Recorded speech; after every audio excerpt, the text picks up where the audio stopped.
She says she had just taken delivery of fabrics to sew for her customers ahead of the Christmas season before the fire.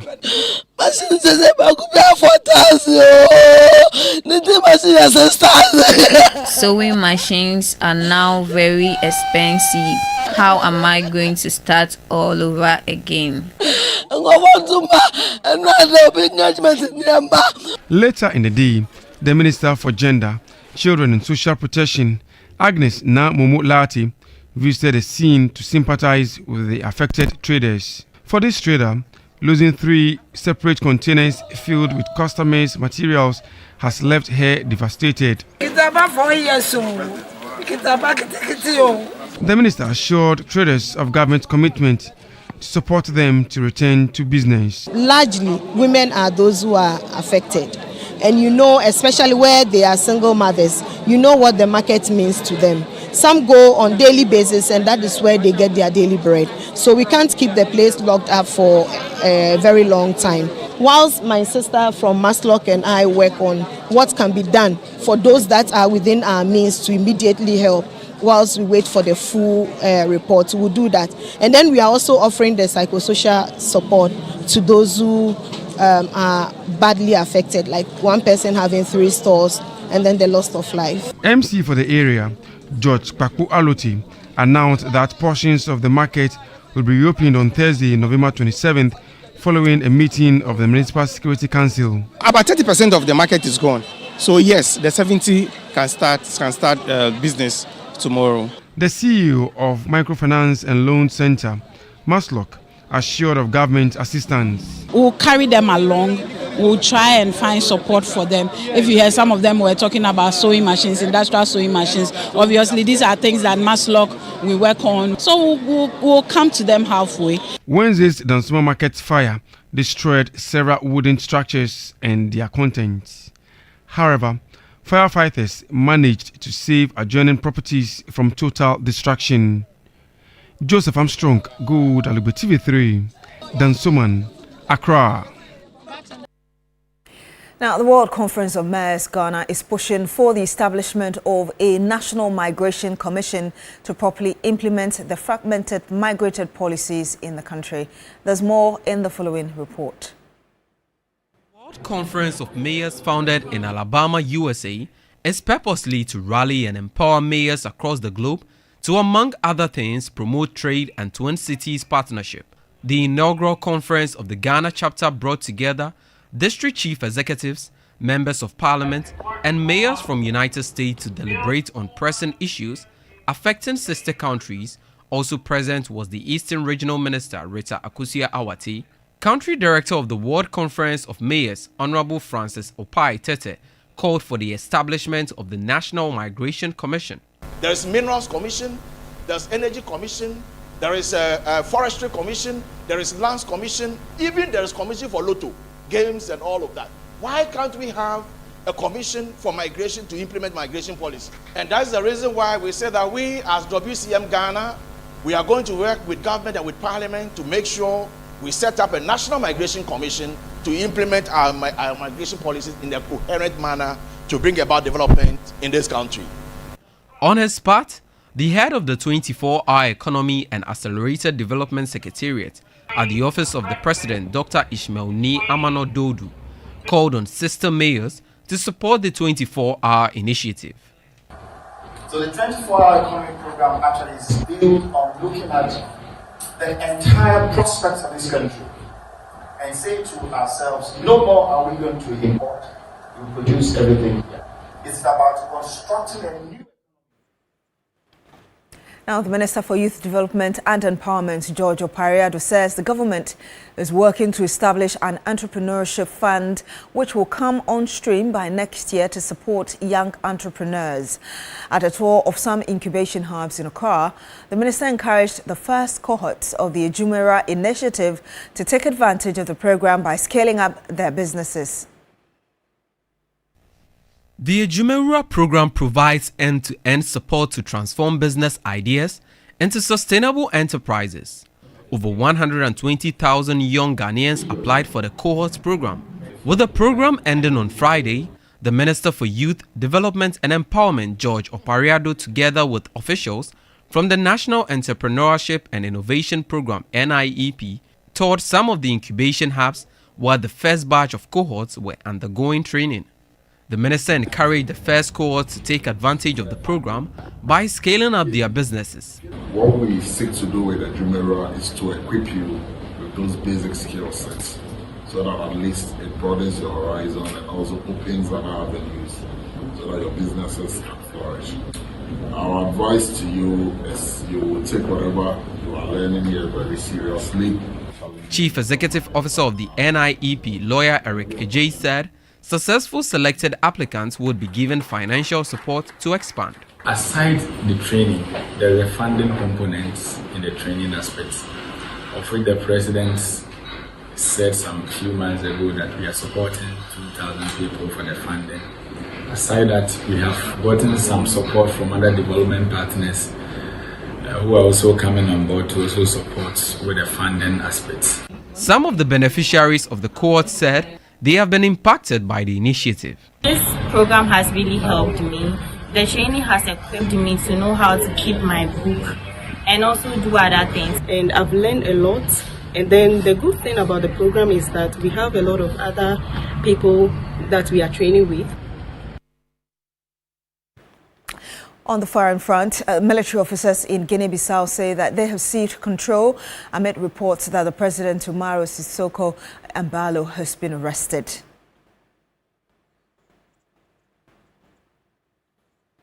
I'll bring you some more updates in our subsequent bulletins. My name is Beatrice Edu. That's all for the morning news here on TV3. Stay with us on New Day.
Charlie, this song. I love this green. This is the second time wearing it. I just love it. Yes, There's another one she made for me as well. That one I used it at the Hogbechucho, the Volta Economic Forum. Yeah, it's nice. Yeah. I like it. Beautiful time. And I can almost feel the texture of the material. You can almost feel it. Yes. That's very poetic. Wow. You're in a good mood this morning. And welcome to the show. It is the best morning show, beaming live from our studios right here at Adisawe, Kanda, Accra. We're close to the presidency, Jubilee House, or Flag Sapphire. It depends on how you want to call it.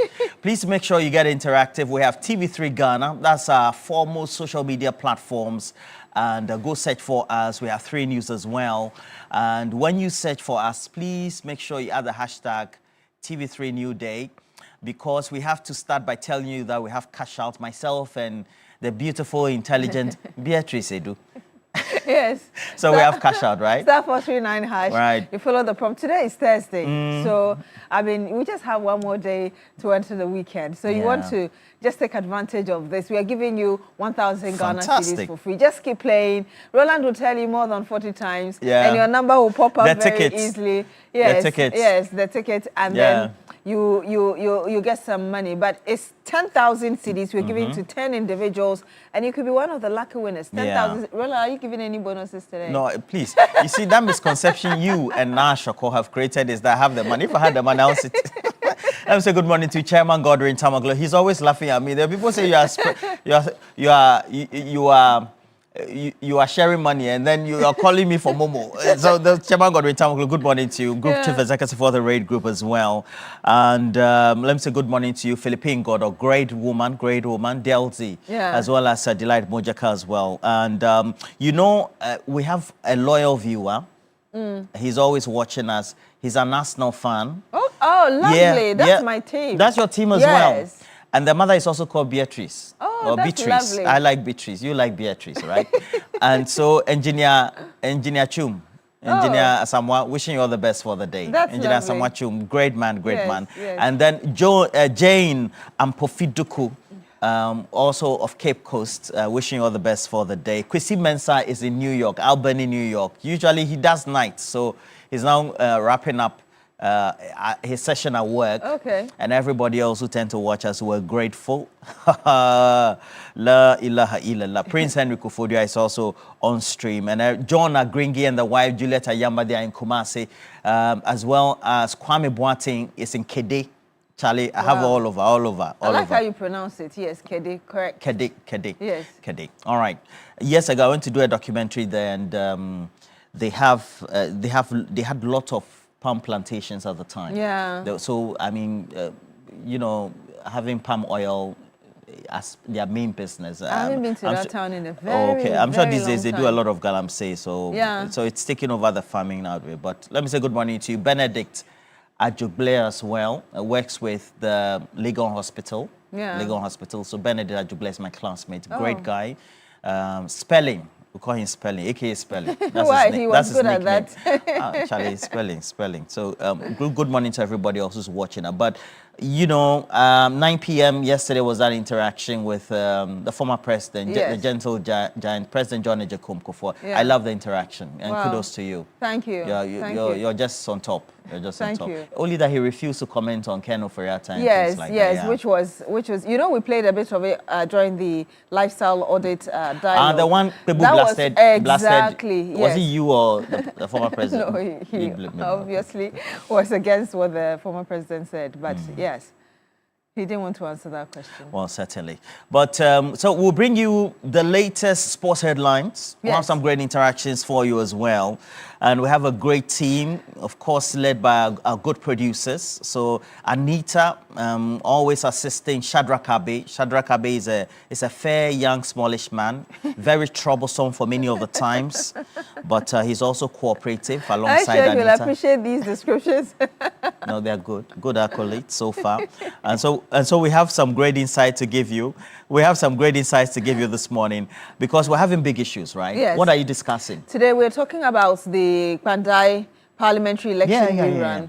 I mean, heated atmosphere, you would say, in Parliament. Yeah. The majority insisting, challenge Speaker, get this guy out I of love it. Roxanne Nelson Dapamakpo's argument. I don't know whether we can use that as this morning's segment. Ask viewers what they think. Yeah. What was the thrust of his argument? He says that, well, the court has decided, so he should just be, and he was using some strong legal terms and words, so we should get the man out of here. But the response of the MP, though, I found it quite sad. He just said, well, Speaker, if you ask me to vacate my seat, I think we need to get that inset. It was quite... Crop it well and get it. Yeah, quite sad. Yeah. So. Okay, so I think that the basis of Roxanne Nelson Dapamakpo's position is that once the seat is in contention, and then a judgment has been made by the courts, irrespective of whether there's an appeal pending, then it means that his status in the House has been called to question.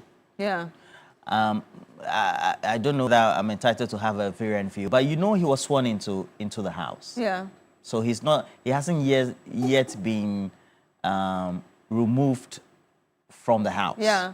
Okay. So that's the other side of the argument also, because yesterday I spoke, you know, the lawyers, the way they be. So I spoke to a friend of mine who is a lawyer, and he said that he was sworn into office as a member of Parliament, and so he hasn't been removed based on the provisions in the Constitution, because you have to, there has to be the declaration made and all that. You go to the courts, the High Court and all that. So it hasn't been done. Yeah, but so even though he holds a view, I guess the Speaker then will have to make a pronouncement to say that, but... Which is why I loved what the Speaker did yesterday. I mean, of course, the Honourable Abambagben wasn't there, but the sitting Speaker, the MP for Fomena...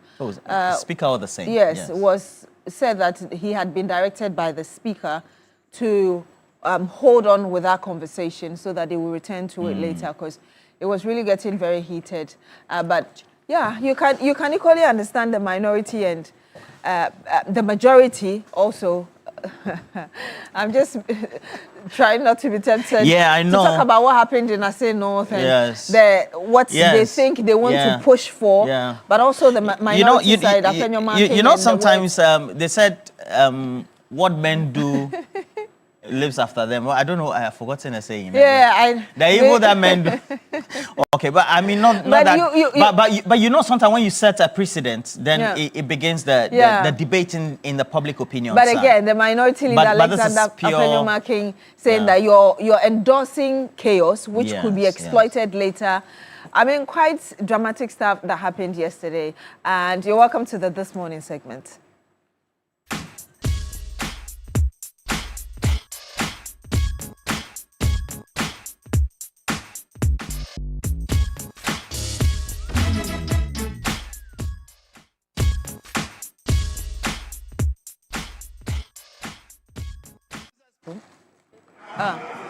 Mr. Speaker, yesterday, 24th of November, 2025, the High Court of Tamale,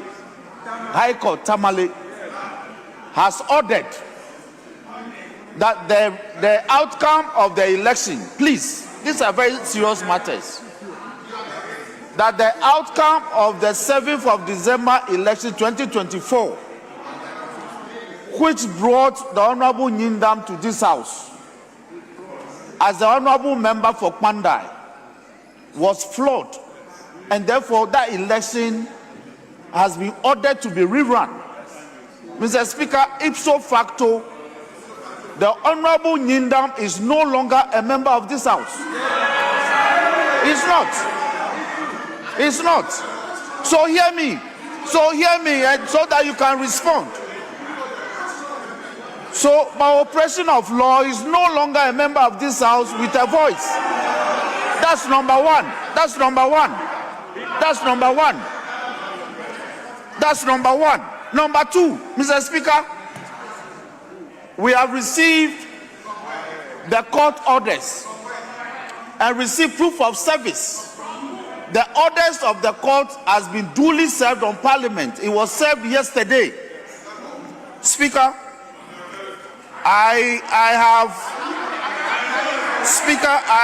please, Speaker, It will serve them, it will serve the minority to listen to me in silence. If they are minded to respond, then they can respond. Honorable members, please, let's listen to him. Let's listen to him. And we do it beautifully. So listen. Let's listen to him, please. Speaker, I have a copy of the proof of service of the orders of the Tamale High Court dated yesterday, 24th of November, and served on Parliament. The orders of the court was served by the court bailiff of the High Court Accra. It's called Solomon Osafu, bailiff of the High Court Accra. And I have the affidavit of service. So, Mr. Speaker, I will make all this available to the table office. Speaker, by operation of law, the Honorable Nyindam can no longer participate in our proceedings. If he's minded to appeal the decision of the High Court, it is his right, and he has done so. But it is tried that mere filing of an appeal does not operate as a stay of execution of the court's orders.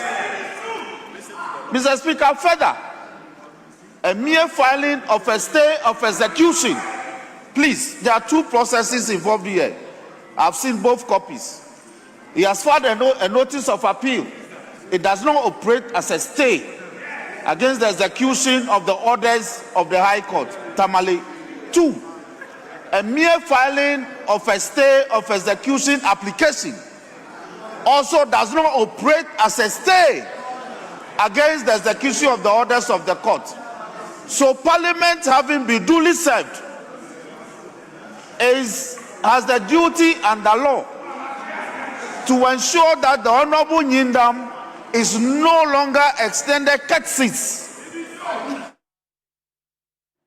Roxy Nelson Dafiamepo, Majority Chief, with his submission on the floor of Parliament. Very shortly, we'll bring you that of the Minority Leader, Alexander Apenyo-Marking. You remember he led the Minority Caucus yesterday to hold a press conference, as it were, describing the judicial system as a kangaroo one and saying that what has happened is shameful, even attacking the judge who gave this very ruling on this case, Nyindam, the Pandai constituency case. So, yes, we'll bring you that as well. But let's go to our first caller now, who joins us live on the phone. Good morning to you, sir. Please tell us your name, where you're calling us from, and what you think of what's on the table this morning. Yeah, my name is Peter T. Peter T. Okay, hi. Good morning. Good morning. Good morning. How are you? Very well, thank you. How are you today? Fine. How is Roland? Oh, he's I'm well. I'm well. Roland. Onupa, who are at the 10? You want to know one year? Okay, so principal, why? Oh, bet down there, Ben travel. Oh, Alaji, maybe more, you know. Only you are number one on my team. It's a bodienche. When you're buying over. Actually, let me seize the opportunity to say good morning to Alaji Yaokondo, Alaji Mahdi is now Alaji Mahdi of National Democratic Congress, and Alaji Noga. You see, this court case and what is happening today, I think I just want government to be up and doing, to exercise some kind of powers that will subdue those who are opposing decisions and development of government. Because we have come a long way. Especially this government has come a long way. If you look at the record in 2016, is it the same as today? What sent us into opposition? So we need to create a platform that will alleviate the suffering of Ghanaians. Nobody to intimidate government program, and I know that people are behind. I don't want to always put it in the form of getting the opposition blame. Opposition, they are doing their work. But will that also take government interest in what government wants to do for the people of this country? No. It is so important, Roland. We have come a long way, as I said. Nobody should subdue the powers of this government. Court has a rule. And if that rule comes into play, I believe that it is going to work to benefit every person of this country. The law is the law, as we have been told by the former Chief Justice. The law is the law. So courts should not be delayed, courts should not be discouraged. Courts should take matters that concern Ghanaians as a serious matter, so that by the close of the day, this government will have the right of the day. Thank you very much. Thank you very much, Peter T, for calling in and for sharing those views with us. Thank you so much. Already, the number of comments. Do we have more callers? This one is coming from Bright Della Glover. What was good yesterday should be good today. Otherwise, what is good for the goose is equally good for the gander. Bright Della Glover, good morning to you, Doc. Been a while. All right. So do we have more callers? All right. So we have a couple of messages coming through. And, okay. And this one is coming from Remedy. Remedy Benitez says that the by-election they are always pushing for doesn't solve any problem, but rather pushes the development of the constituency very far, because money will be wasted to campaign whilst they have the same poor people in it. So he's not for a by-election, obviously. And then we have Rainis Brima, who says Ghana Health Service has over thousands of casual workers, and these include revenue collectors, records, orderlies, and then securities. Your message seemed incomplete as well. Neo Date Mills, Justice, good morning to you. He's watching from Finland. Okay. All right. He says Roxanne was on point yesterday, and then concludes 200%. Percentage? Well, there's a caller from the constituency which is currently in contention, Pandai. Yes, he joins us. Which part of Pandai are you calling from? Good morning. Hello, good morning. Hi, good morning. We can hear you. Which part of Pandai are you calling us from? Your name first. My name is Megina. Oh, Megina Kwesi. Okay. Sonyain. Yes, boss. Okay. Please, I want us to put it on record that after your market cannot dictate for us. What the law says is what you follow. Is he now in position to describe a judge for a decision that the court has passed on a case? Look at the description. Doesn't it amount to indictment of the judge? So if I am the one who made that statement, don't you think the court will call me for? And let me forget about Afenyomakin. Whether he is what or what, we will follow what the chief whip of majority has said. He has spoken according to the law. So it is serious. If Pandai people have been shortchanged in election, it is right in the constitution for a court to put things in the right perspective. TV3, this morning, I have a very big issue that I'm contending with. And I want you to give me the opportunity to share it with the Ghanaians. Okay, thank you. Oh, we seem to have lost him. Yeah, thank you very much, Megina. But we have the caller from Pandai now. Good morning to you, sir. Thank you so much for joining us on the show. Tell us which part of Pandai you're calling us from and what you think of what's going on in your constituency. Yeah, good morning, TV3. Good morning. And, okay, my name is Philip Simal and I'm calling directly from Pandai. Yes, sir. You know, yeah. Which part of Pandai? I'm calling directly from the Basari line. Okay, Basari line, okay. Okay. The Basari line, Basari. Yeah, Basari, yeah. I know Basari very well. Please go ahead. Okay. You know, there are a lot of internal issues within the NDC caucus, I mean the NDC in Pandai. There are a lot of internal issues. The DC appointment has created a lot of cracks within the NDC. A lot of cracks within the NDC,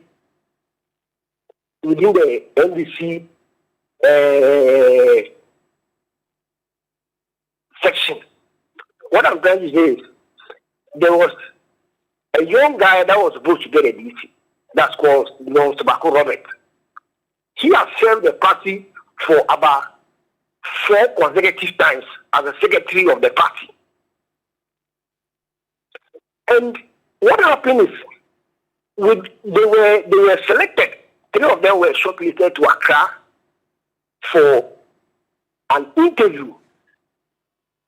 Then external factors came inside and they have to change, and someone who wasn't part of the team at all eventually became the DC.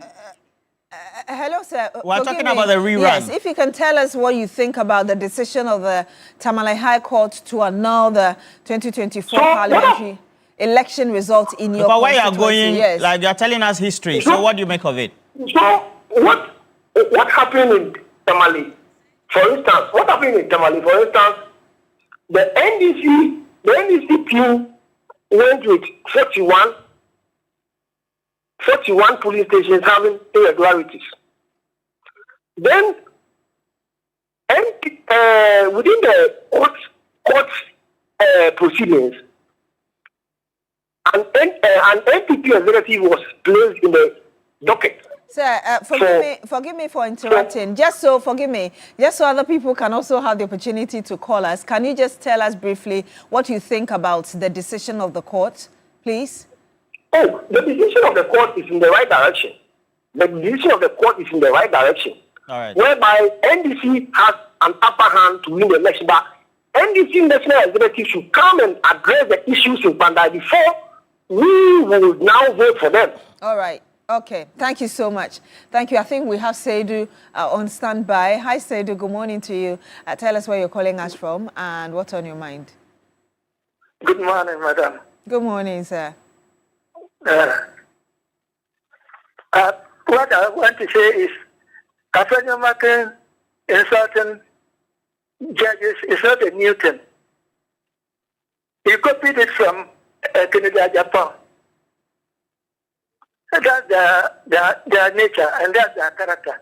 So it's nothing new. That is what I want to say.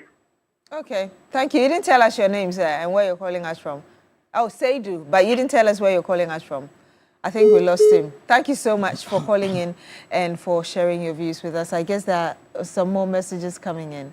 Well, I have this one. It says, I'm watching all of you right here in Tema. And Joseph Emisa, Assemblyman for Black Cat Electoral Area in Tema Community 9, says the daughter is celebrating her birthday, Mojana Virgil Ifwa Emisa of Archbishop Andor RIC Basic School, Community 11. Says you're in Basic 4, so wishing you all the best for the day. And then also, okay, I've seen Amateur Kwame's, this one, Kwekweron says, the minority leader is now saying the court is not fair. Hey, this live, just a few months ago, he was able to get the Supreme Court to be empaneled within 2 hours of filing. So what has changed now? Aba yede botichin and one yede beboba. Oh, Kwekweron.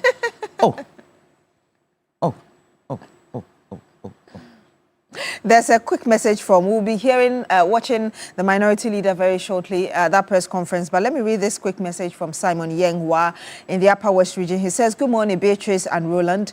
The attitude of the minority in parliament led by the leader has always been the problem.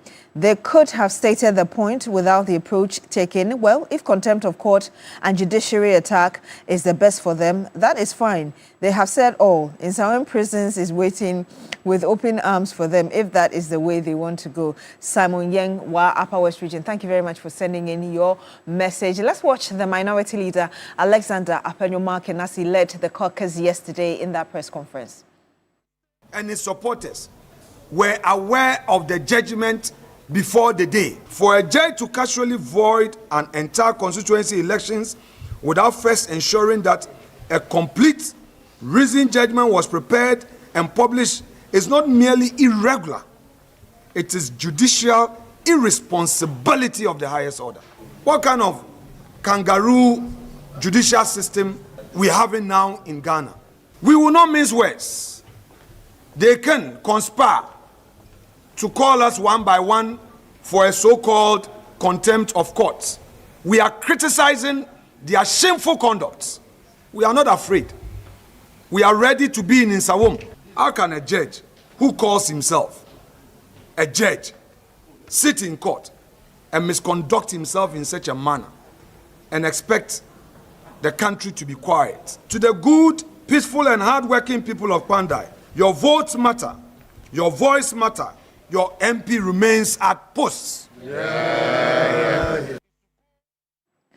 Minority Leader there, Alexander Penyomarking, with those strong words as he led the caucus yesterday. But yes, the phone lines are still active. Call in, share your thoughts with us and really how you think this should be approached moving forward.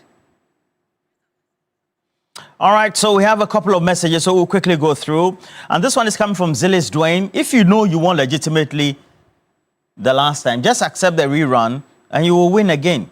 Simple as that. Oh, but it's not that simple. Oh. Yesterday, somebody said it's been a while. I've heard yeah. from Randa and the Charles. Good morning to Randa, James, Drain, and Dryer. You said what? No, I'm just remembering what somebody said yesterday. Simple and tietia. Simple and tietia. Simplicity.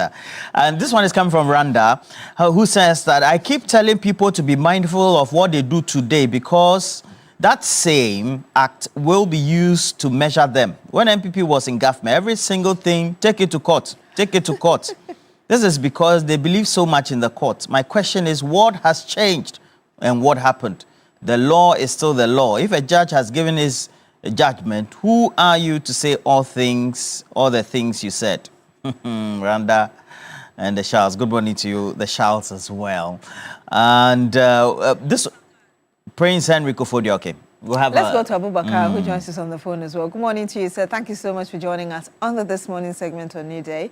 Tell us where you're calling us from and what you think of what we're discussing today. Yes, please. I'm Abubakar Ali Tindana, calling from one of the Upper West region. Yes, sir. Please go ahead.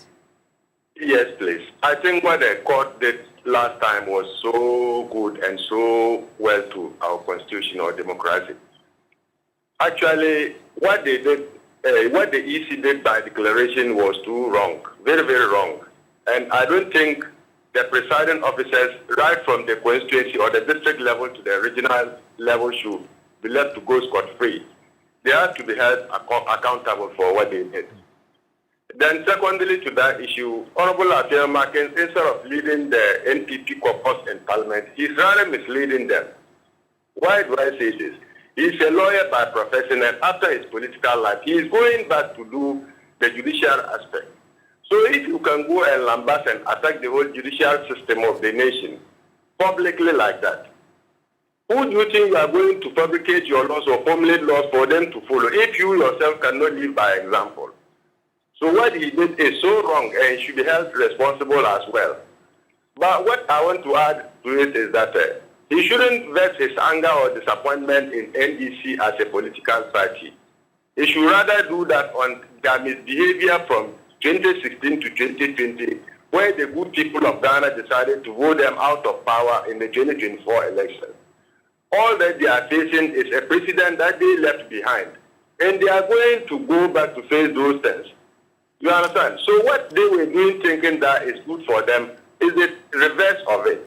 So if others could endure and take it, then crying to the good people of Ghana to listen to our cry and also see to it that we are actually responsible. NDC is a responsible party that is coming to reset the Ghana agenda, then all those things that is required to make us a good nation that other countries that took independence after us will look after. Then they shouldn't think we are doing something like political witch hunting or kangaroo dancing, as he said, and all those things. So what they are doing will never help them. But my advice to NPP as a political party is that the earlier they take Afenyo out of his leadership in Parliament, the better for them as well. Thank you so much. Thank you very much. My greeting to our Honourable Member of Parliament, Honourable Dr. Thank you. Thank you very much. NDC executives. Thank you very much, Abubakar, calling us from Wa in the Upper West region. Mensa Majid, the majority chief whip, is an outstanding lawmaker who truly understands the law. I was overwhelmed listening to the Honorable Roxanne Dapamapo yesterday. The law remains the law. And then also I have this one for Master Planner Junior. Good morning. Now a policy analyst based in Kintampo. Good morning to you. He says the Honorable Apenyo Markin's name will be captured as one of the best minority leaders in the history of the Fourth Republic. We are so proud of him. Osahene, keep it up. Master Planner Junior, Kintampo. Prince Minka of Goldboard, j'espère que vous allez bien. He said I should speak one French before he goes to work. Prince Minka, after Prince the call. Minka. Yes, but we do have one more caller on the line. Good morning to you, sir. Thank you so much for joining us. Tell us your name, where you're calling us from. Good morning. My name is called Ken Kaka, calling from Takwa. Yes, sir. I hope Takwa is well today. Oh, but God grace and message upon John Dramani Mahama leadership and research. Takwa is moving smoothly. Wonderful. Tell us what you think today, please. For the opposition MPP, I don't even understand it. Is it not the same the CJ told the whole Ghana, the citizens, that the law is the law? Law in Ghana here. Anything MPP did, we spoke about it, he said go to court. Under their leadership, we have unanimous FC. Is it not it? Every day unanimous. Every day unanimous. But thanks to John Dramani Mahama leadership, this judiciary, the vote and the majority take the place. What the EC did, is it good or is bad? Let's see the cause of it. How can we vote? And the place to declare an election, you don't declare in there. Now you go and declare the place you like. Because now they were thinking that the enemies will not come. But thanks to and glory be to God that enemies are not God. You're going to reset the agenda and the by-election, and I know NEC is going to win that seat. The small by-election come 2020, they did the same to us in the first year. Honorable could become lost unmissably that he went to a corner and collect that vote from the former 2020 candidate, DJ. But this time around, we are not going to leave it there under the carpet. We make them good for good. Thank you very much. Thank you very much for calling us. Prince Minka has also sent me the message. So you should say the law is the law in French. We are waiting before you There's a world-class university, right? Roland. Please make up your... Say it before you read the... The law is loi, la loi. La loi, la loi. La loi est la loi. French is sweet. There's a world-class university right here in Ghana, Rosebank International University, a strong South African university and a brand of the ADV Tech Group, Africa's largest private education provider with 146 schools across 5 African countries and over 100,000 learners, and partly owned by the World Bank through the IFC. Rosebank International University is fully accredited by the South African Qualifications Authority, the British Accreditation Council, GTEC in Ghana, City Guild UK, and Capsicum Cannery Studio. At Rosebank International University, we offer a Doctor of Business Administration, MBA, Master of Science, and Master of Philosophy in Digital Marketing. Bachelor of Supply Chain Management, targeting professionals in freight forwarding, customs, etc. We offer hospitality and culinary arts as well, available at diploma, undergraduate and postgraduate levels. Our ICT has BSc Information Technology in Business Systems and IT Computer Application Development, all carefully designed to equip you with the skills and qualifications needed for a successful global career. Our mission is simple: inspiring excellence. Admissions are now open for January 2026. Visit our modern campus at Airport Commercial or Perbia House, Accra, or apply online at www.riuc.edu.gh. Rosebank International University, building global citizens. Remember that the phone lines are still active. You can call in, share your thoughts with us on the decision of the Tamale High Court to declare or order actually a rerun of the Pandai parliamentary election. So call in and share your thoughts with us. But remember, as you do, hunger can strike any time. But Royal King Cracker is always on standby when you need something enjoyable to munch on. Royal King Cracker brings the crunch and the battery taste. It fits right into your day, morning, noon, or night. Royal King Cracker Take chalk your hunger.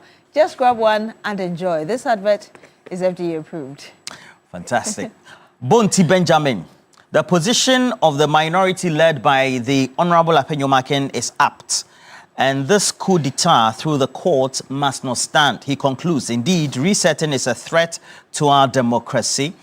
Let me say good morning to Alhaji Jibril of National Security and the Tema Oil Refinery Managing Director, Lawyer Edmond Combat. Great gentleman of all standard. This one is coming from Cephas. Cephas, good morning to you. Great man. Are we now living in the UK or USA? Apenyomaken and his boys are in Ghana. The same court was making rulings between 2017 and 2024, and they were happy. The truth must be told. Ghanaians are okay with the ruling, as we were okay in 2023 during those rulings as well. We should learn that power cannot be in the hand of one person forever. Let's think Ghana first and make this place the happiest place. And that's from Akasokri Joseph. Now, Sefa says that the outburst and ranting of Apenyomaken can only be captured in the inordinate fear of extinction of the MPP. Unfortunately, that is not what will save the party. And subsequently, I also have this one from Blueprints, Esikado Kitang, and says, I was extremely happy having listened to the minority leader, Apenyomaken, that the MP for Kwanda still remains in Parliament as their rightful representative. And I'm sure the presiding judge of the Tamale High Court must bow down his head in shame for such a disgraceful judgment. Greetings to, he says, the incoming president, Kennedy Ohini Japong. And then Kofi Kwatingam and Nkukuro, good morning to you. What has changed so certainly for Kwamena? Just around this time last year, he was full of praise for the judiciary. He filed the case at the Supreme Court, and within 2 hours, a panel was assembled to hear the case, which ruled in his favor. No matter how much noise is made, the law is the law. Nyindam is a persona non grata in Parliament, in my opinion, for now. You can take it or leave it. Kofi Kwating Amenin Kukro. So we have a couple of messages also still through as well. Yeah, there's a message as well coming in, very short one from Mr. Ernest Xavier Young, also from Wa in the Upper West region. Good morning, Beatrice. Indeed, you are the best TV station with authentic voice. Keep the good work on. But the message on Apenyomaken, I don't think I can read it because of how you put it. But thank you very much for sending well edited.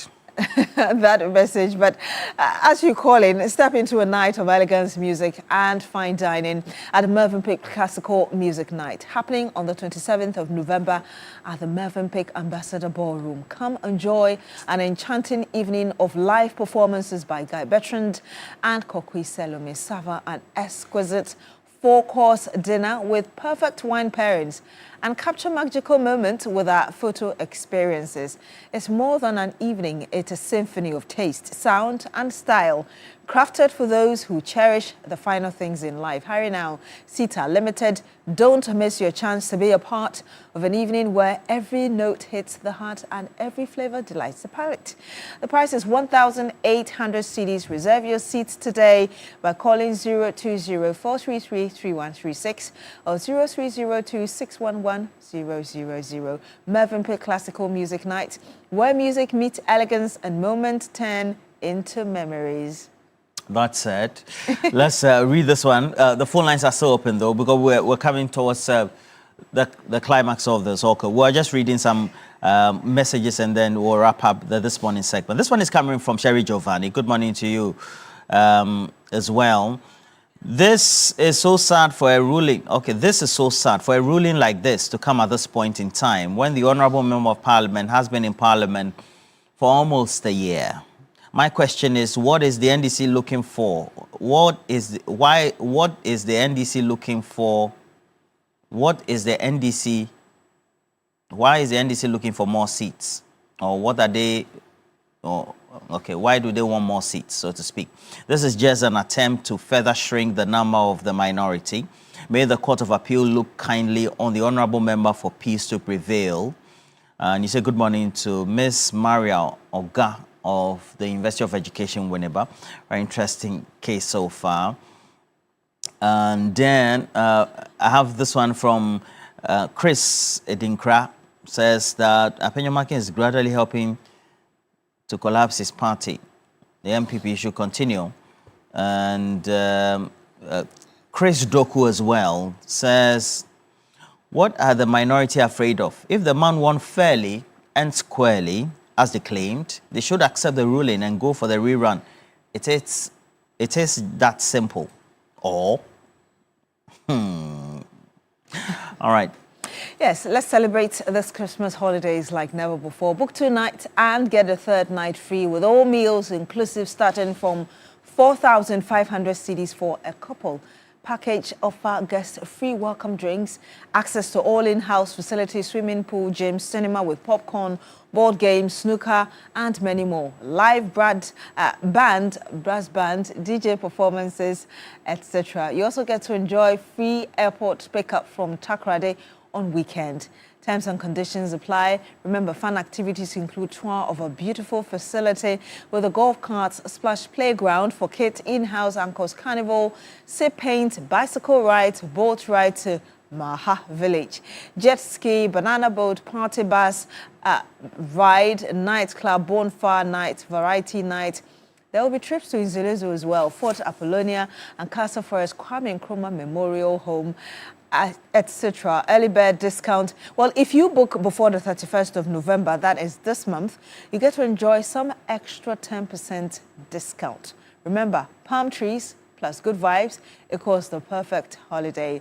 You can call now for your reservation to avoid disappointment. Landline is 030-3977-773 or 054-012-4114. WhatsApp on 050-157-0684 or email sm@maharesort.com. Social media, Maha Beach Resort, website www.maharesort.com. You're still here on Newday on TV3. When we come back, we'll bring you the big issue and some more. Do stay with us.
System is this. That was one of the statements made by the minority leader Alexander Apenyo-Marking as he led the caucus yesterday in that press conference against the High Court's decision internally to call for a rerun of the Pandai parliamentary election, and we'll be going into the details of that following that conversation on the floor of Parliament, where we had the Majority Chief Whip also asking that the Speaker ensures that the Pandai Member of Parliament, the embattled one, Nyindam, is made to walk out of the House and, as it were, cease from functioning as a Member of Parliament. We'll be bringing you the video of Alexander Apenyo-Marking as well as the Majority Chief Whip as he also spoke his mind on the floor of Parliament. And we'll be going into this as part of our conversation. We'll also be going into the conversation we started yesterday about the Wesley Girls Senior High School and the claim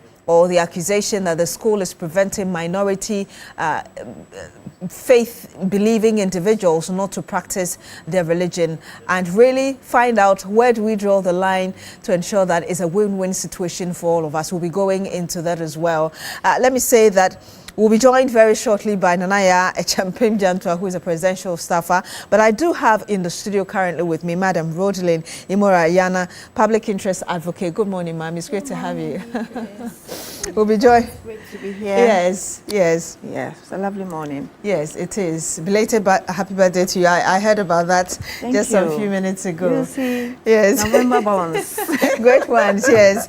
And we'll also be joined by Hajia Gloria Menu, who is the National Women's Organizer of the United Party, as well as Madam Susan Edramankwa, Executive Secretary, National Interest Movement. Yes, but we'll be starting with what happened in Parliament, really regarding the Pandai parliamentary seat and what the Tamale High Court has decided be done within 30 days. We started counting when the judgment was given. Let's watch Alexander Apenyo-Marking when he gave his submission earlier. As leader of this House, did I advocate that Honorable Jechikwesi, having lost a high court case, should be marched out of this chamber. Let me spend a bit of time on Jechikwesi. After the high court ruling, and he filed an appeal and a stay of execution, this House never denied Jechikwesi his right of entry and his right. The relief sought by the petitioner himself was clear and specific. He requested rerun in those 41 polling stations. Yet, in a development that defies ordinary legal reasoning, the High Court issued an order directing a full rerun of the entire Pandai parliamentary election, covering all 152 polling stations, to be completed within 30 days. The NDC candidate and his supporters were aware of the judgment before the day. For a judge to casually void an entire constituency elections without first ensuring that a complete reasoned judgment was prepared and published is not merely irregular, it is judicial irresponsibility of the highest order. What kind of kangaroo judicial system we have now in Ghana? We will not mince words. They can conspire to call us one by one for a so-called contempt of courts. We are criticizing their shameful conduct. We are not afraid. We are ready to be in Nsawam. How can a judge who calls himself a judge sit in court and misconduct himself in such a manner and expect the country to be quiet? To the good, peaceful and hard-working people of Pandai, your votes matter, your voice matter, your MP remains at post. Mr. Speaker, yesterday, 24th of November, 2025, the High Court of Tamale, has ordered that the outcome of the election, please, these are very serious matters, that the outcome of the 7th of December election 2024, which brought the Honorable Nyindam to this House as the honorable member for Pandai was flawed, and therefore that election has been ordered to be rerun. Mr. Speaker, ipso facto, the Honorable Nyindam is no longer a member of this House. He's not. He's not. So hear me. So hear me, and so that you can respond. So by operation of law, is no longer a member of this House with a voice. That's number one. That's number one. That's number one. That's number one.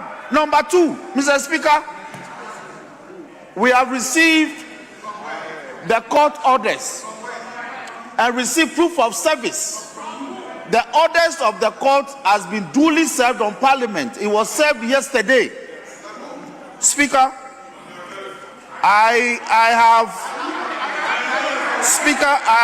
please, Speaker, it will serve the minority to listen to me in silence. If they are minded to respond, then they can respond. Honourable members, please, let's listen to him. Let's listen to him. We do it beautifully. So listen. Let's listen to him, please. Speaker, I have a copy of the proof of service of the orders of the Tamale High Court dated yesterday, 24th of November, and served on Parliament. The orders of the court was served by the court bailiff of the High Court Accra. Is called Solomon Osafu, bailiff of the High Court Accra, and I have the affidavit of service. So, Mr. Speaker, I will make all this available to the table office. Speaker, by operation of law, the Honorable Nyindam can no longer participate in our proceedings. If he's minded to appeal the decision of the High Court, it is his right. And he has done so. But it is tried that mere filing of an appeal does not operate as a stay of execution of the court orders. Mr. Speaker, further, a mere filing of a stay of execution, please, there are two processes involved here. I've seen both copies. He has filed a notice of appeal. It does not operate as a stay against the execution of the orders of the High Court, Tamale. Two, a mere filing of a stay of execution application also does not operate as a stay against the execution of the orders of the court. So Parliament, having been duly served, has the duty and the law to ensure that the Honorable Nyindam is no longer extended cat seats by the House. And you're still here on the big issue right here on TV3, of course, on New Day. And you just watched the Majority Chief Whip, Roxin Nelson Dafemepo. Earlier, you watched the Minority Leader, Alexander Apenyomarkin, both at that press conference yesterday, and also what he said on the floor of Parliament. Let me acknowledge the presence of Nanaya Echampim Jantua, presidential staffer. Good morning, ma'am. Good morning. Thank you for joining us this morning. Thank you very much. Of course, you're also joined by Madam Susan Edramankwa, Executive Secretary, National Interest Movement. It's great to have you as well. Good morning. Good morning. Perhaps I should start with you, Nanaya. I want to say that CPP is well represented. Nanaya. These are two chairmen, former chairmen of CPP and a former general secretary. Okay, yes. Well represented. Well represented. Yes. We'll be joined shortly. No, my Susan, what have you done to your face? But were you not a chairman? We'll be joined very shortly by Hajia Gloria Menu, United Party National Women's Organizing. But Nanaya, let me just get your preliminary thoughts as well. We heard Apenyomarkin, obviously. I met Auntie, so you want to start with me? Okay, let's go. She said she wants you to start instead of her. Yes. Okay, let's go. But yes, Apenyomarkin is very upset, obviously, describing the judicial system as a kangaroo one and thinking that what the Tamale High Court has decided to do is quite shameful. Let me get your reaction to this. Good morning, Beatrice. Good morning to your viewers. Good morning to my auntie and my sisters. Good morning to everybody. Good morning to Ghana. I'm surprised at the vituperations of Apenyomarkin. You get BPO. the way Afenyomakin is going on, if you don't check him, it will be very problematic. There is a court ruling. You are a lawyer yourself. It is based, every court ruling is based on evidence. Until Saba said that the law is the law. You get me? Former Chief Justice, he said the law is the law. So if the law is being used to adjudicate a matter to come to a certain judgment and conclusion, you say it's a kangaroo. But he's talking about how the court has decided to go about it. How did the court decide? The court is based on evidence. Some of the polling stations, even the collation of the results, how the collation center was changed without the notice, that alone is a misconduct. So that's the point. You just answered that if you have issues within certain polling stations, why call for an entire election rerun? No, but I'm saying that because then it becomes a problematic. Do you get me? The process of even changing the collation center in the constituency, that if we go through all of them, it's possible we find more. But this is what is before the judge. And it is good enough evidence that if this has happened, how much more the others. The key thing is that collation center for the constituency was changed without recourse to both participants or PCs. That alone is a red flag. Without the inconsistencies in those constituencies, that alone is a red flag. That's where the thing is collated, you change it and people don't even know that you have done so. So there's nothing wrong. So why is Afenyomakin making this kind of noise? Saying that he wants to go to Nsawam. Oh, you should try and go. I don't think he's never been there before. Maybe as a lawyer he visited. But if he's locked up, then he will know what it is to be locked up. So he shouldn't talk like that. Because if he starts to, his colleagues, I don't think the people surrounding him, they want to go to Nsawam. Because if Nsawam was pleasant, Ken Oforiatta would be in Ghana by now. He has run away. If Nsawam was pleasant. So he shouldn't speak for his colleagues. They are already in a minority, they are minor, they are already miserable. And you are saying that you are ready to go to Nsawam. I don't would disagree with you to describe the minority as miserable. He repeatedly said that we are small but mighty. You see, only a miserable person rants and raves. If you rant and you rave, it means that you are not in control.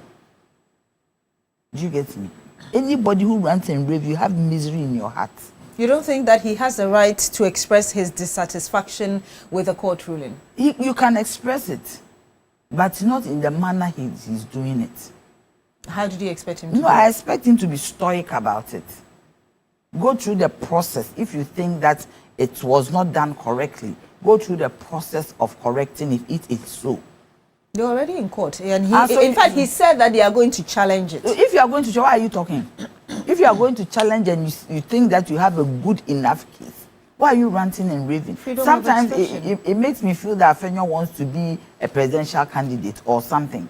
Because he's always out there talking. It's not everything that you talk about. You see, my dear, if you think that you are worth your salt, you are worth your while, you should go and face the election again. You said you won it. Your base has not changed. The same people you said voted for you are there. The 30 days has been given. If you say that you won by 3,000 votes, you still have those people. You don't even have to spend much money because you have your base and you win. So you don't rant. You don't rave, you don't call names. You go and face it and win and prove to everybody. Look, Jechikwesi, what happened? Why is Afenyo talking about kangaroo? What happened to Jechikwesi? That was more than a kangaroo court. But we don't want to talk about it. Jechikwesi, there was a rerun. He even won the seat. They said that he's not a Ghanaian, used some clauses just to reduce the numbers of the NDC in parliament. And he went and he won. So what is right? Precedent has been said before. So why are they ranting and raving? Why are they talking and making noise in everybody's ears? Let me acknowledge the presence as well of Hajia Gloria Amenu, who is the National Women's Organizer for the United Party. Thank you for joining us as well. Thank you so much. Good morning to everybody. Good morning. Yes, let me get your thought, Madam Rodney. You always cut me. Oh. Hey, now who cried there assembly? I will feel saying me argument na so okay. Oh, so I've also going to no academy. Hey, this is the way so there. Me patch all the way. Let me ref you there to us because I'm make a crowd watch me so. Maybe I will travel. Oh, before she started actually, and then started actually because some as started actually number Bernard the shirt started actually. And what you say? Let me start here. Quanti my means land my mean and the clock time I be baby. Oh, the young brother say choose and start take kasa problem man kasa sa. Madam Ayana, please. My baby. Please. Yes, auntie. We been your time, Makasa. Make trust. Some make any now. Make trust. Auntie, as I say, what can you now? And when he said, anyway, let's just good morning to our cherished viewers and good morning to my lovely sisters here. Elections and the outcomes. It's unfortunate that we have to be talking about another by-election coming out of the 2024 elections at this time. With regards to the fact that it's been almost a year, it's 10 months since we had the elections, or 11 months. It's 11 months. 11 months. So we shouldn't have been talking about... It's actually, okay, yeah, 11 months. Yes, we shouldn't have been talking about by-elections or getting people out of parliament whilst they're already seated. They've sworn the oath and they're already seated and they've taken their salaries and they seem to be serving their communities. No one wants to feel cheated. And so if the NDC decided to go back to court for something that they believe was a wrong done them, I don't think that we can fault them. And if the judge found it in his own wisdom, as a judge in this country, and we know that judges in this country are not just picked from the streets, so we cannot assume that he didn't know what he was doing to have called that the election be annulled and the MP asked to leave Parliament for fresh elections within 30 days. So I would say that the judge must have found something. There must have been some evidence for him to have pronounced those judgments. So it wasn't a kangaroo court, unless Afenyo wants to tell us that there's a different meaning to his kangaroo courts, because this was an official court. It wasn't an unofficial one. It wasn't that some members just went and sat down and decided to bring out all sorts of judgments. This was a court, you know, and it was something that NDC wanted, took to court. Judge found something, evidence, and said, this is what I've decided. So let's forget about it. But if Afenyo Markins feels like he wants to be a prison graduate, prison graduates are very special people, politically, you know, prison people. We call them prison graduates. And like those, me. yes, and those caps and things that they wear is for some group of people. He should relax. He doesn't have to rush. As for Nsawam, if he wants to see it, he will see it from the way things are going. When we look at the elections in this country and how far we've come, I think that these are things that we should try as much as possible to avoid. It's embarrassing for a sitting MP to suddenly find himself outside Parliament. I ask myself, I said, when are we going to stop this? Why can't we just have an election, and after the elections, everybody knows what has happened, the results, and agreed, accepted, and everything is done at one place at the same time? Instead of tomorrow, we're having a by-election because of some electoral flaws or something. And from what I'm reading, there are others still coming. So what's going to happen to those people who are already sworn in to Parliament? You see, we have to stop it. So the right thing should have been done from the scratch. From the scratch. And we must have a limitation of time that for electoral offenses, within this period, first 3, 4, 5 months, it must be sorted out. So that if you're sworn in, you know, government business can go on. Instead of, you know, coming into Parliament and being asked to go. I don't know how far it's true, but somebody was telling me that if it happens, it so happens, then it means that maybe the MP might be asked to refund his salaries and things. And I think that would be most unfair because he has saved his community. You understand? What we are doing to him is actually embarrassing him. And I think that is also not the right way to go. We can only say that our EC has not been up and doing. If the EC was very competent and she had tried to be able to give us the correct results and everything, we wouldn't have gotten this far. So let us try as much as possible to avoid these things. And for Afenyomakins, please, our judges are people of character. You do not go on a judge as if he just came from nowhere. You understand? I think that we should respect them for whatever it's worth. We sat in this country, and during the tenure of the MPP, Gregory Afoko was, acquitted, and for 10 years or so, or for how many years, he was still in jail. You understand? They didn't let him go. He was there until this government came and brought him out. Because of his brother. Of course. Okay, so now because of his brother. You understand? So it's something that we shouldn't. Let's not pull the judiciary into this. Let them do their work. That's all there is to it. And for the MPP, I think that they are the least, kinds of people to actually talk about judicial incompetence.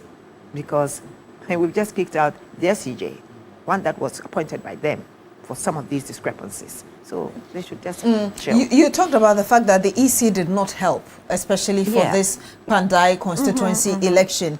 Apenyomake, one of the things he said was that create, and I'm quoting him here, create confusion in a few polling stations, destroy materials, disrupt, trigger controversy, and you may be rewarded with a full rerun. This is not justice.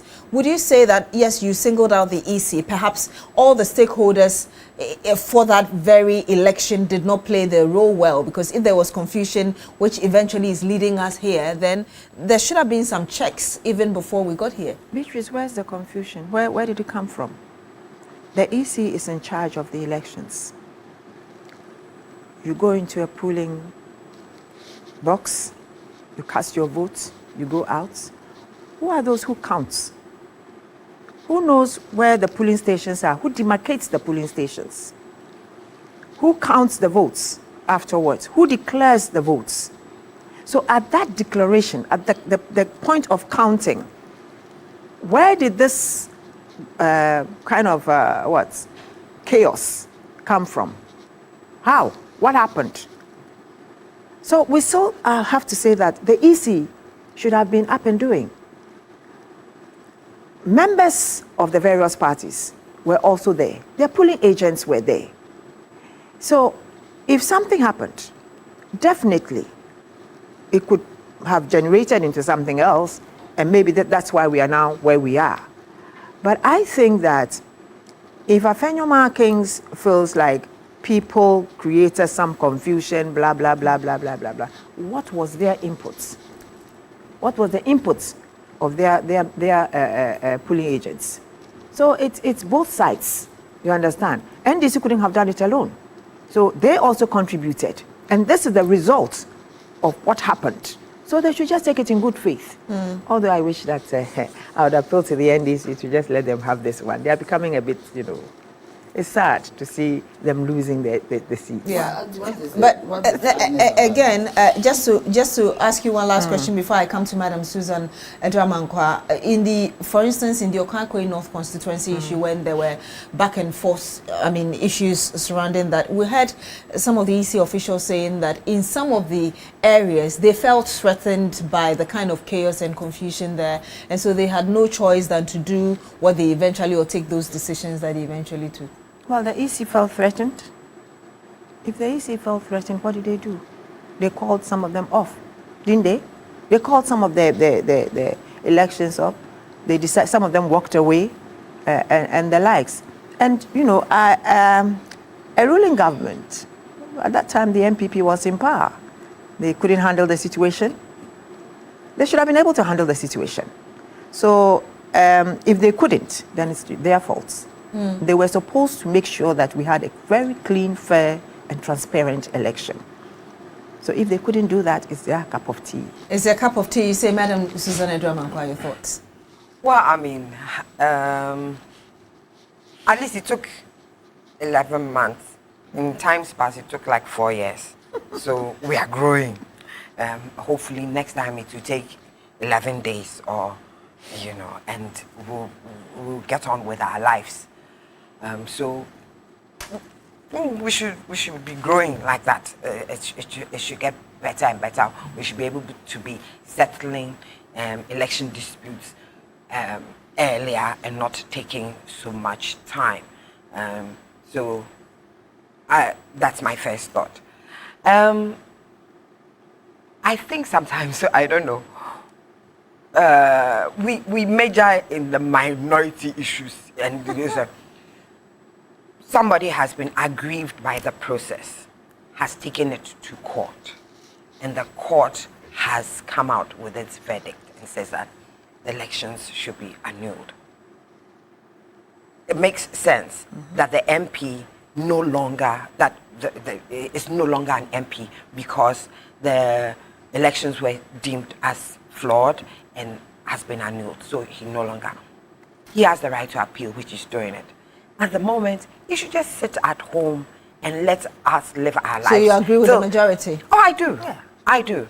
And let us live our lives. And then when that is resolved, he may come back or he may not come back. You understand? But I think that, this kind of drama, that is created, for me, some of it is totally unnecessary when we have important things that we need to move on with. You understand? We've done some process or the other. It's gone through. Let it take its natural course. You understand? If he had no right to appeal and this was a dead end, etc., etc., etc., maybe then you'd say that no, the system has been unfair. But he does have the right to appeal. He has the right to let another set of eyes look at the issue and then see whether he has merit or not. You understand? But this theatrics we are going through is totally unnecessary. I mean, this is my view, So the court, yes, courts have been known to be wrong, and that's why there is the right of appeal. You understand? And somebody may look at it differently and say something different. Somebody may look at it and say the same thing. You understand? I mean, so I think that we should let the process flow, and let it come to an end, to the very end. He can go on and come to the very end. He is claiming that he won by over 3,000 votes, whatever. What is he afraid of? The rerun. I mean, what is he afraid of? You understand? If he appeals and he gets, and even that, you understand, he loses the appeal and that process comes to an end. The rerun, would he say he will not run again? I mean, if he say he will not run again, then this will take it. But if he will run again and he believes that, he actually genuinely won, those people will not all of a sudden, unless it was he's trying to say that the people of Manda are flagity, and they will flaky people, and then they'll just all of a sudden change in 11 months, they may change. That, you understand? Then he just has to work hard to ensure that they don't change their minds, and vote for the NDC. So, I mean, for me, the process should go on. Yes, it's been annulled, that a court of competent jurisdiction have done so. They've annulled it. He should sit at home, spare himself the embarrassment and spare us the drama, that is unnecessary.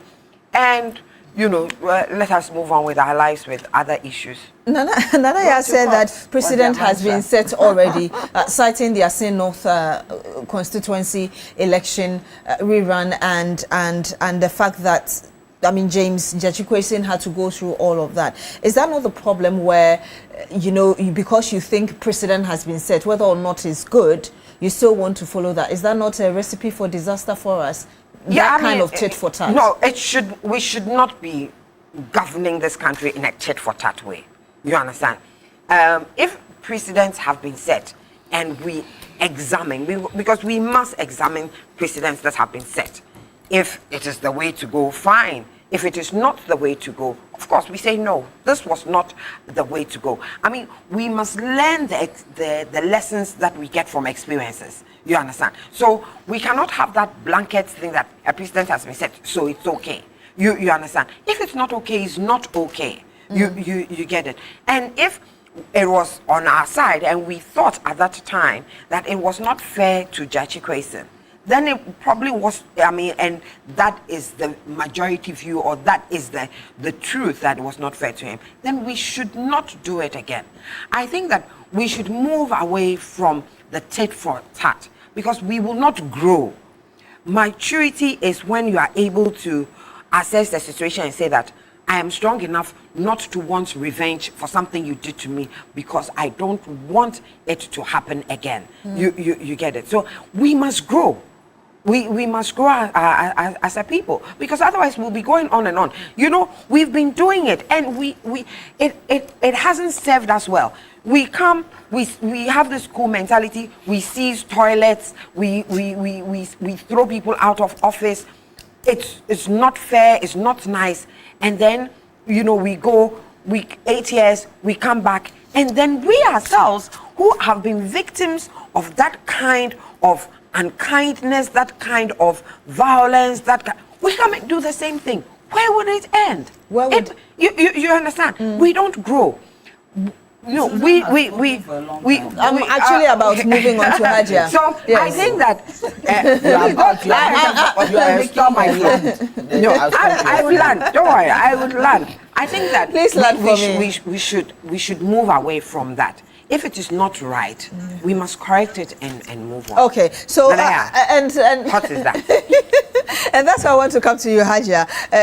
Madam Susan Edramankwa is saying that we must grow as a people. How do we do that in ensuring that we are also showing forth justice and fairness? Okay, so growing as a nation, I want to send special greetings to a few people. Unfortunately, my factory got burned down to ashes just last Saturday. The Weja junction behind Agrada's church. So I'm part of Agrada's church. Yes, right behind Agrada's church. So I'm a major stakeholder and then the managing director. And greetings to Mr. Phyllis Odate Lamte, who was the MC, was with us since 4 a.m. So the fire was quenched, and Ni Lafa, the chief of Weja. We have Mr. Jerry Ahmed, the second chief whip. Inspector Freeman Kumasi, I'm saying very big thank you to all of them. Even though everything was burnt to ashes, we had almost 25 big and small machines, from washers, quenchers to plants and everything, which we lost through the fire. A lot of people are speculating a lot of things, saying we were frying plantain and all that. That was never true. And we have almost 200 workers. And I had to even pay them, because we pay every weekend. They had to come on Tuesday. We paid everybody. So I think I want to appeal to the government at this stage to come to our aid. Ministry of Industry, yes, is being insured, yes. Okay. But as it stands now, it's not just our Weja factory that is at stake now. We have our main factory in Jamestown that houses 500 workers. And we do our own raw materials from Weja, and then we produce in Jamestown. And what do you do? It's rubber recycling. And if we don't speed up, rubber will be all over, because we are the major recycling company in Ghana here.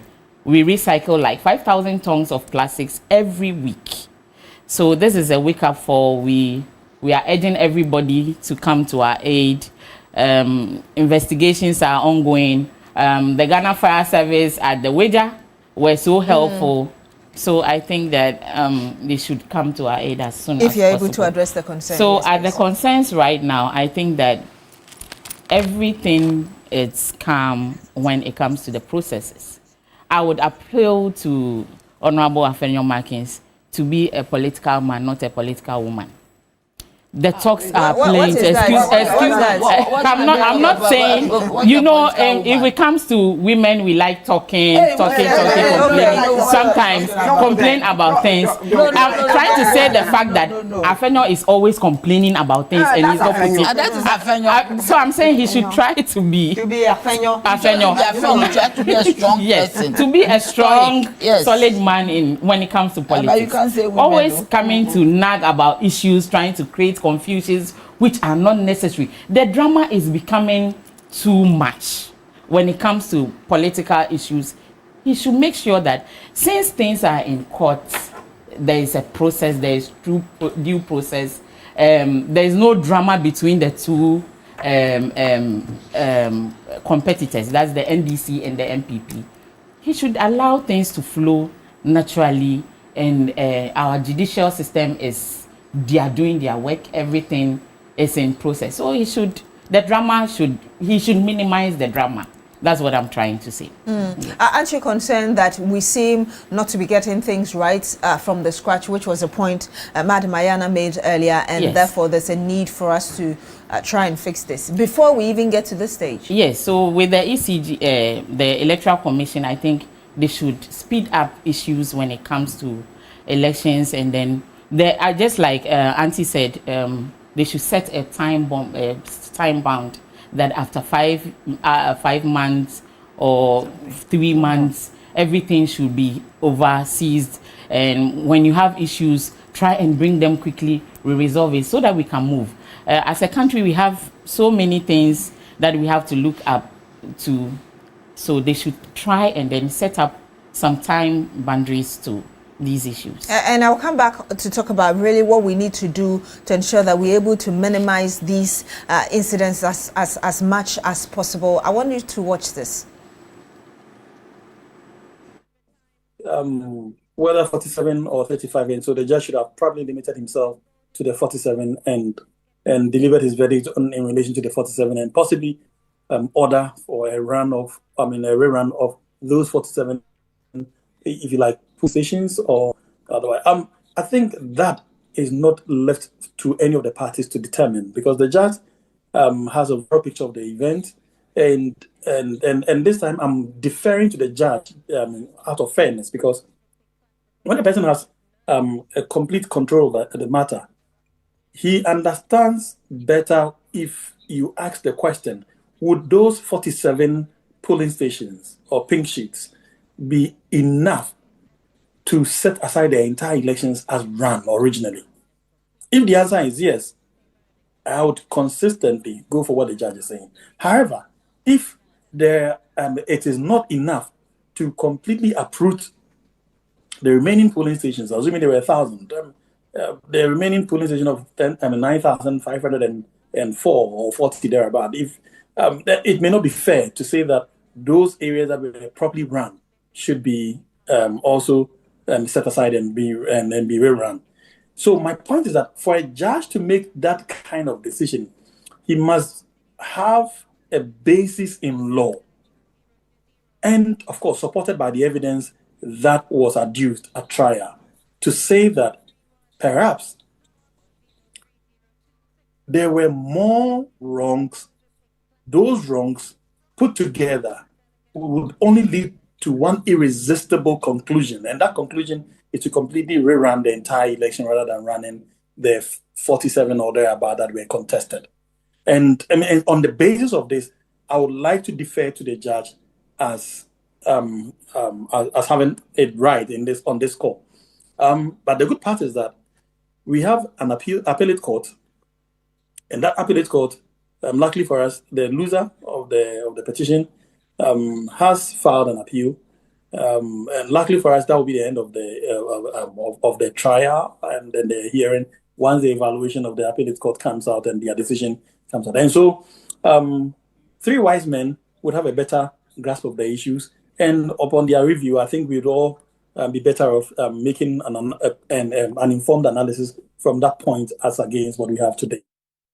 And you just watched right there Justice Abdullahi. He's a lawyer and a lecturer at the UPSA, giving his thoughts on the 41 contested seats out of the contested polling stations out of the 152 polling stations in the Pandai constituency. But Nana, I'm sure you watched and heard exactly what he said. Your brief comments, and then we'll move on to the next subject. Please, before we start, I want to say something.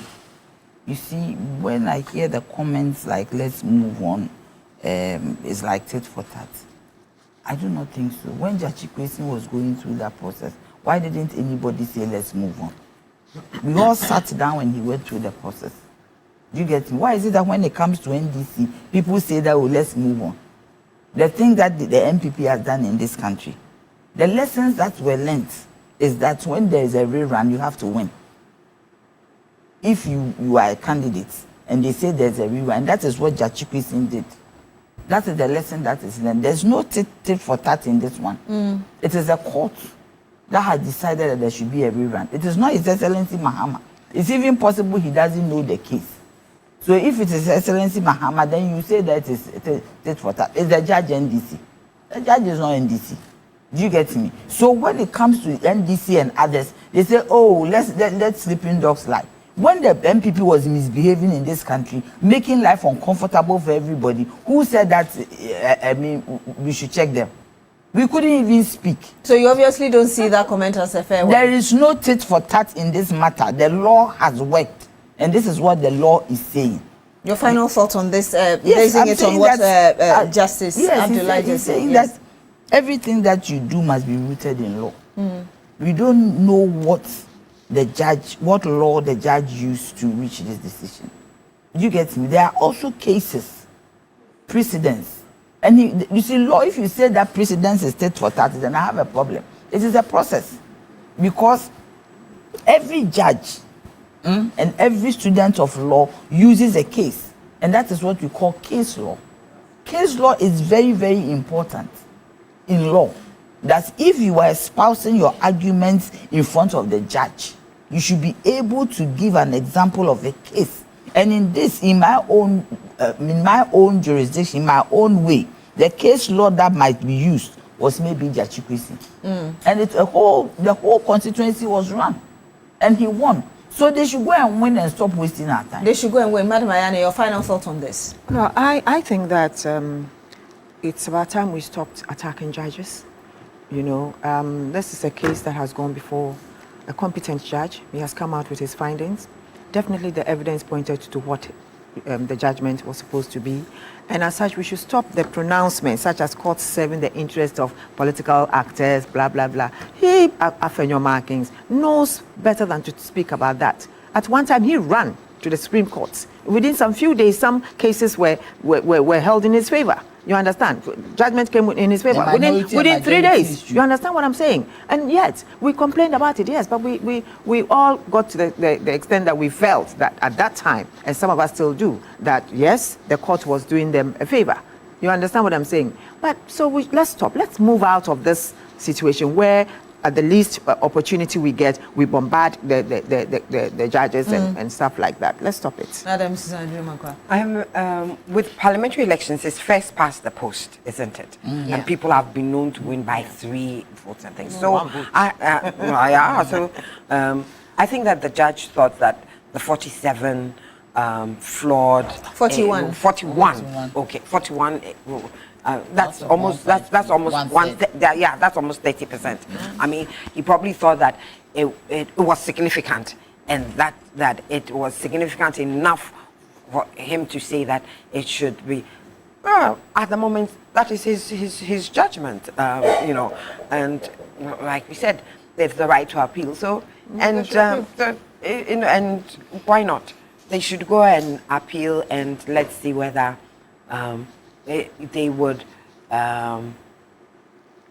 you'll be able to overturn the judgment and make a new judge see it their way. Otherwise, can we move on with our lives? Please, your final thought on this one. Okay, so when it comes to sustainable development goals, we are all looking at 2030 to be able to attain these goals. If you see the goal 16, which is talking about peace, justice for everybody, I foresee that 5 years almost to the 2030, we should all work hand in hand. Just like in Ghana, when the justice system has ruled and everything, you have the right to go and appeal. So as we're looking forward to attaining all these sustainable goals, we should remember we have just 5 years, and you can battle, but you battle fairly. Yes. Battle fairly. So let me start with you on the Wesley Girls issue. The fact that the Christian school is being accused of not allowing students with minority faith beliefs to practice their beliefs. Where do you stand on that? Okay, so I'll talk as a Muslim lady and a mother of 4 ladies as well. This issue has been back and forth, and I made a research, and I realized that since 2015, we've been having issues of we Muslim ladies using our hijabs, and then so many schools, example, Accra Girls, which is in the heart of Nima, Mamobi, and they are being restricted in using these hijabs. When you go to other schools, that is Islamic-based schools, we don't force anybody to go to church or not to go to mosques or to follow us or to wear hijabs. They are allowed to do their to do their Christian churches right on campus. There was a comment from a representative from the Railway Authority yesterday claiming that Christians in Muslim schools are also asked to wear hijab. That's not true, because my daughter is in Amas, and I will go there. I see the Christians in church. The Muslims go to the mosque to pray. Sunday, there is Sunday service for them.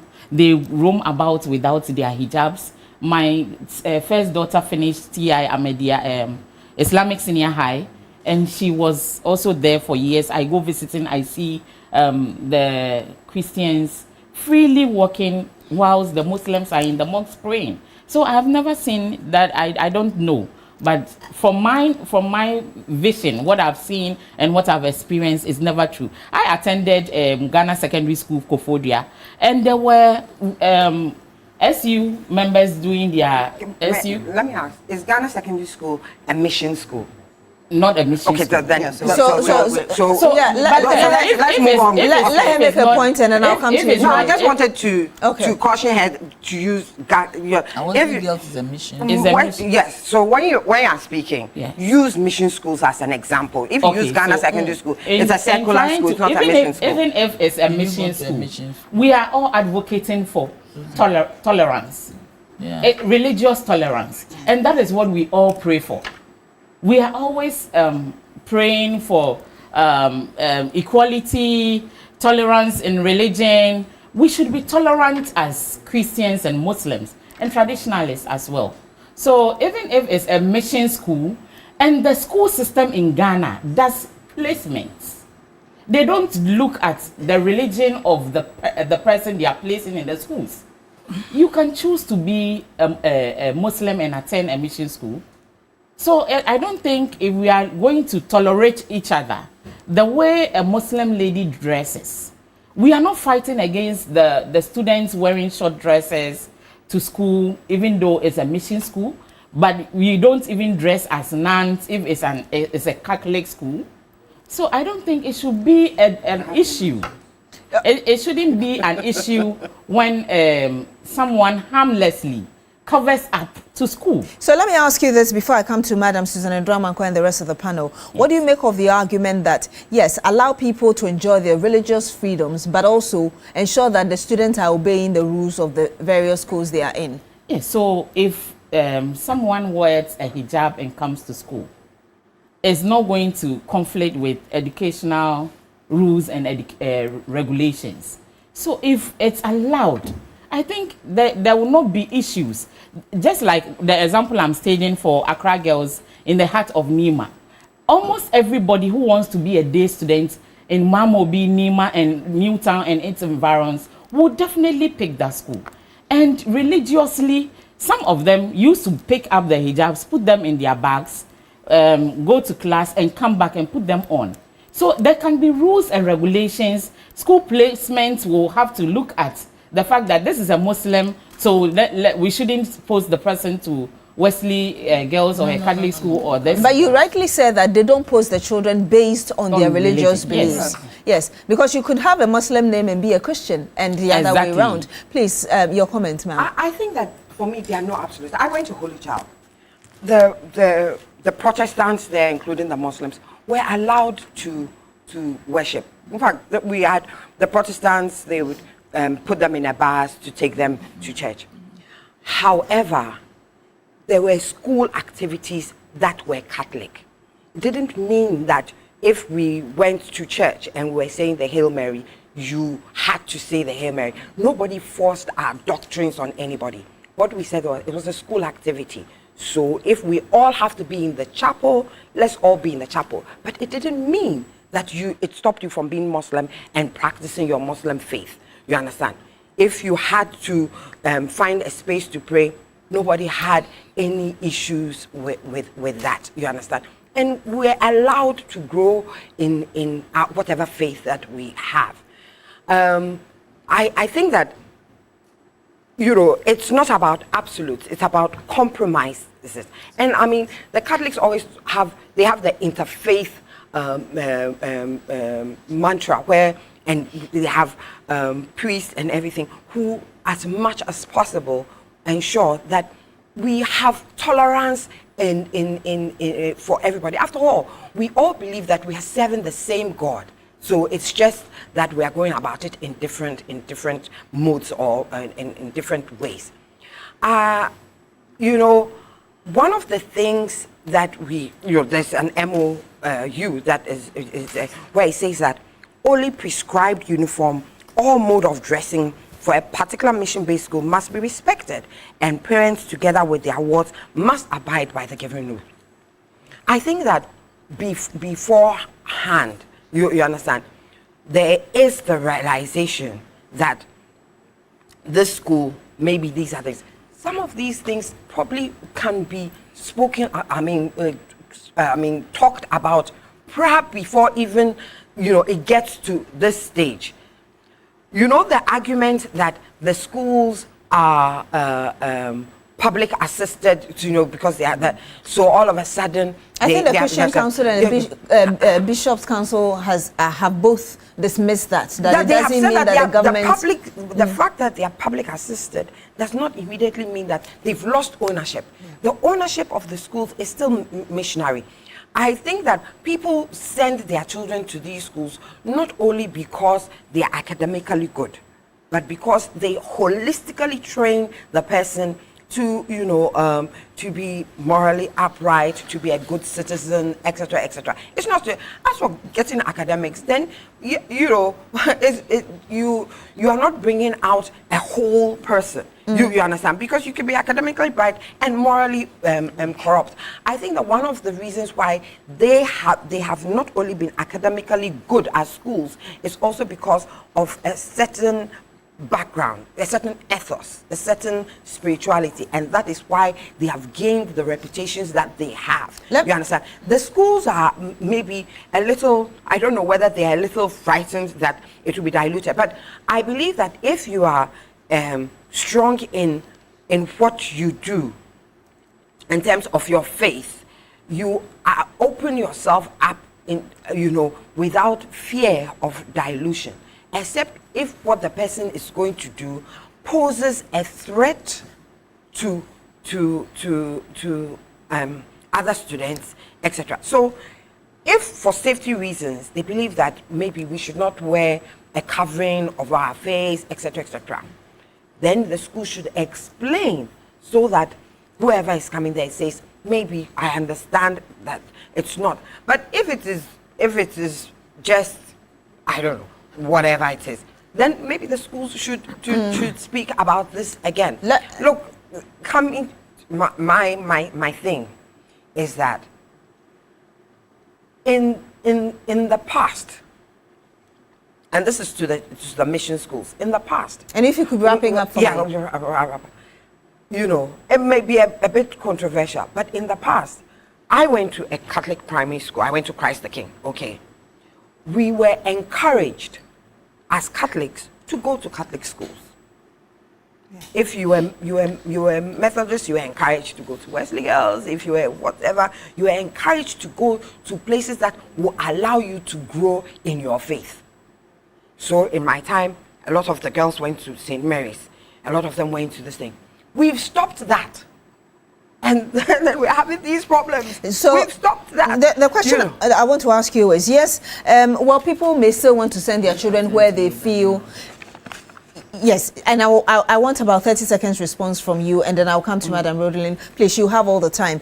People may have the decision that I want to send my child where I feel I want to send it to. But the concern I've heard from Muslims is that there are certain things that they also consider haram. And so in as much as you think that we should respect your school rules, also consider that because the Constitution allows for freedom of practice of religion. No. Just in 30 seconds, and I'll come to Madam Ayana. I mean, like I said, they were allowed to practice their religion. Which one is that? Haram. That it's a school activity. So we say that a school activity, we all go to the chapel on Wednesdays. So you must be allowed to sit, because if you go into a Catholic church, it's haram. I thought I saw the national imam. Please, I'll come to you. I need to get a thought of Madam. You understand? I thought I saw him come to Christ the King. I thought I saw Dr. Baumia go to many churches. And is that the one that is considered? Is that the one that is considered haram? Because look, I'm hard pressed to know that even I went to Holy Child all my years. We never served pork in school because it may not just because of Muslims, but because of many other people who, you know, so they'll try as much as possible to be neutral as possible. If going into a church is haram, then that's the problem. Madam Ayana, please, your thoughts. It's your time. Okay, I just want to say that I find it very difficult to contribute on this topic because for me, it's a very sensitive matter. As a country, we have lived together, both Muslims and Christians. We have been to school. I mean, we've done everything, and this country has stayed as it is. It's a secular state where Muslims and Christians live in it, and we enjoy each other. This whole issue of placements has nothing to do now with, this, you could say, public schools. It has to do with mission schools. So I am saying I went to a public school. When I went to Achimota first, let me just give you the story. I went to Achimota first. I didn't see a mosque. I came from a Muslim background. I'm a Muslim, right? Like you said, you might have a Christian name and be a Muslim, or a Muslim name and be a Christian. I went to the Catholic church, the cathedral. For me, that was nearest to my being a Muslim. I was there when I was told that, oh no, we have a place for Muslims. And it was a reading room. So we all go into the reading room. When the Christians go to church, we go to the reading room. And in this reading room, apart from the Muslims that we were, we had a Hindu, my mate from association. He was a Hindu. He was also there. So what I'm trying to say is that for a very long time, we have lived in peace. Now, the mission schools, like Susan says, they had their schools for particular indoctrinations and reasons. And so if the government is assisting, then it's also something that if you want to go there, you must compromise. I didn't think that they said they shouldn't pray. Nobody can ask anyone not to pray. You can pray. A Muslim doesn't need that much space to pray. By your bedside, anywhere, outside in the lawn, anywhere, you can pray. And then when it came to the fasting, the whole idea was they had had experiences of people, children being sick, and some came out with peptic ulcers and all sorts of ulcers because of the fasting. And I asked myself, did they have a right to stop anyone from fasting? You see, when we are fasting in our homes, we are fed well. Would you get well fed now? Before, in school, you had good meals. But now, is it the same? You understand? So when it comes to the fasting, I realized also that it wasn't just the Muslim students they were stopping from fasting, but even their own students, the Methodist, the Christian students, you understand? They do Lent for 40 days of fasting, but they even stopped them from doing that. So it's a compromise situation. Now, the Muslims are asking that let our girls fast, even if it means taking just tea and whatnot. The reason why this has become a topic is because of the special dispensation that we have to make for our girls. Because definitely the school will have to prepare the meals for the morning fasting to begin and for breaking the fast. And these things for me is maybe part of the problem that Wesley Girls is having. But if it is a situation where your daughter going to a mission school will have her flask, and if she can do her fasting with her biscuits and whatever juice she has, I don't think that this would have become a problem, because you're not supposed to go around telling people that I am fasting.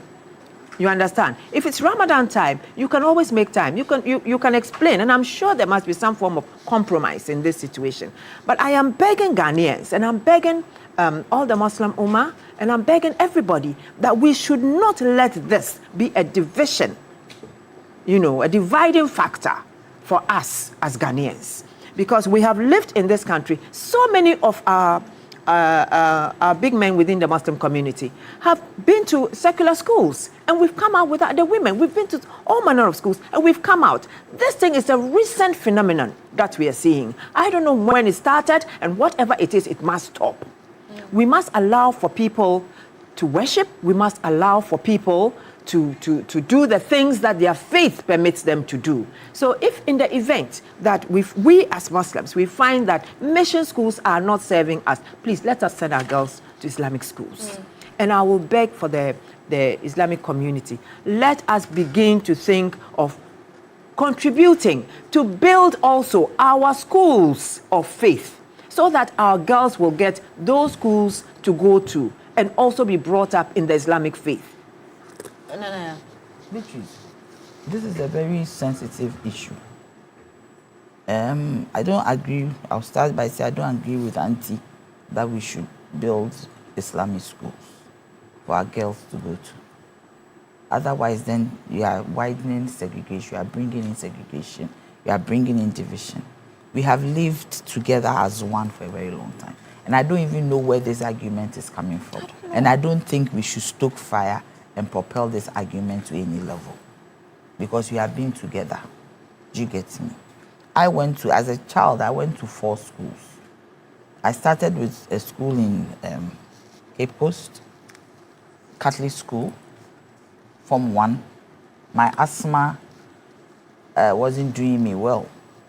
So then my father had to withdraw me and bring me to Ahmadiyya Secondary School, which was very close to my house, opposite, just because of my sickness. Because my mother didn't think that because of past experiences, I should be allowed to be there. I went there for a while, and my experience, I became born again in that school as a Christian.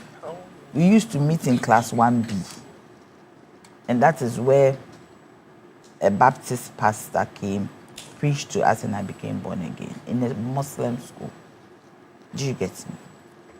In the same Muslim school, we are allowed to do our church. But in the same Muslim school, I learned Bismillahirrahmanirrahim, Alhamdulillahi Rabbil Alameen. The same school. In the same school, I learned Arabic. Do you get it? I didn't take it far. But for a while, I used to write Arabic and speak. That's good. Do you get me?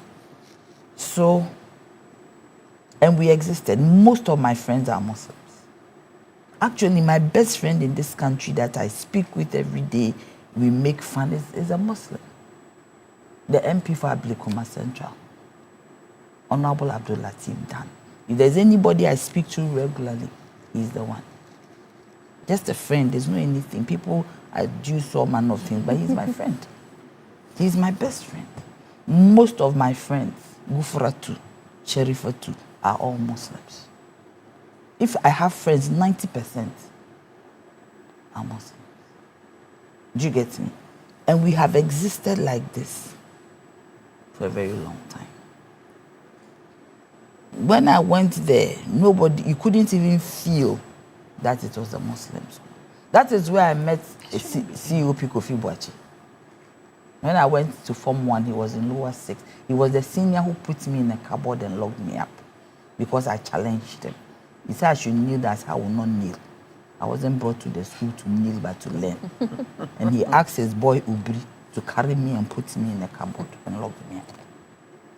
And this was a Muslim environment. So we don't have any problem. We didn't even feel that we were in that environment. Then I moved to another Catholic school. Because I had become born again, I'm the Baptist. Fundamentally, I was an Anglican, but I became a distant. I was practicing Baptist, which my father did not agree, but I was.